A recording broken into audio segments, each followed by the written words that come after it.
दोस्तों, आज जीएसटी का जो रेगुलर और कंपोजिशन स्कीम है, कौन सी बेहतर है आपके बिजनेस के लिए, आसान भाषा में आज समझेंगे।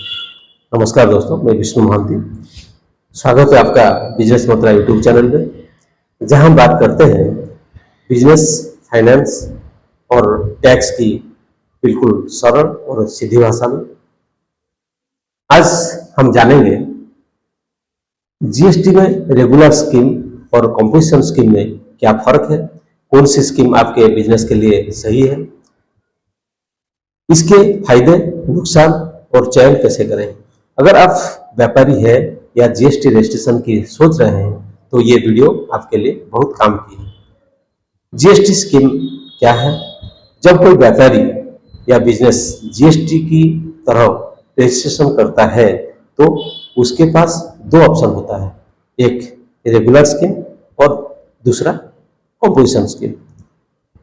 अब सवाल है, ये दोनों क्या है और किसमें टैक्स कम लगेगा और प्रोसेस आसान रहेगा। तो पहले हम रेगुलर स्कीम को बारे में बात करते हैं।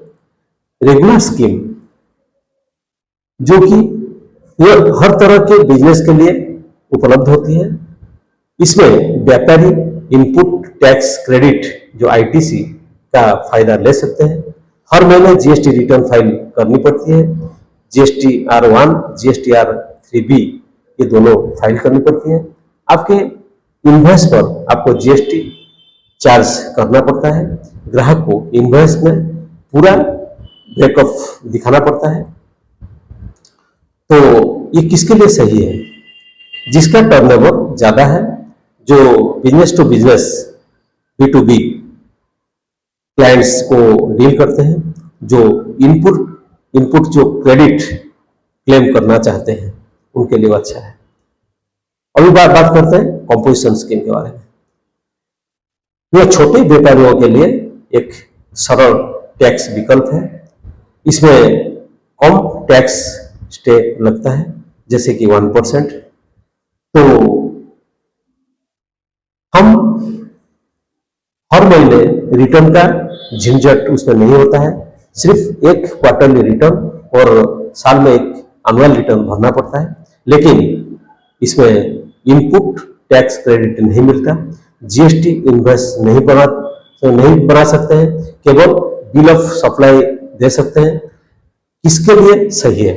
जिसका टर्नओवर कम है, 1.5 करोड़ से कम है, कुछ राज्यों में 75 लाख, जो सीधे कस्टमर को सामान बेचते हैं, जैसे कि बिजनेस टू कस्टमर, जिन्हें रिटर्न फाइलिंग और कॉम्प्लायंस सरल चाहिए, उसके लिए अच्छा है उन लोगों के लिए।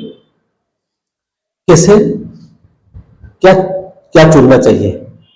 अगर आप B2B अर्थात बिजनेस टू बिजनेस डील करते हैं, आपका बड़ी कंपनियों के साथ सप्लाई या लेन देन है, तो जीएसटी आईटीसी का लाभ उठाना चाहते हैं, तो आपको रेगुलर स्कीम बेहतर है। लेकिन अगर आप छोटे व्यापारी हैं, ग्राहकों को सीधा सामान बेचते हैं, तो सरलीकृत प्रोसेस चाहते हैं, तो जो कंपोजिशन स्कीम आपके लिए सही है। तो कुछ जरूरी बातें।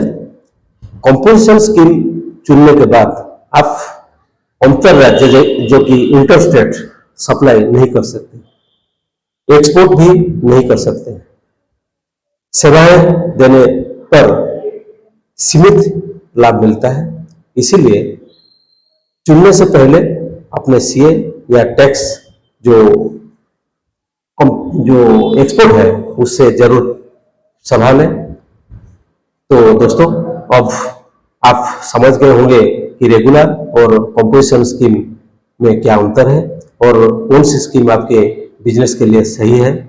अगर आपको ये जानकारी उपयोगी लगी है तो वीडियो को जरूर लाइक करें, सब्सक्राइब करें, शेयर करें।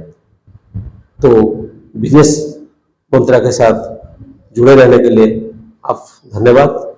जय हिंद, जय भारत।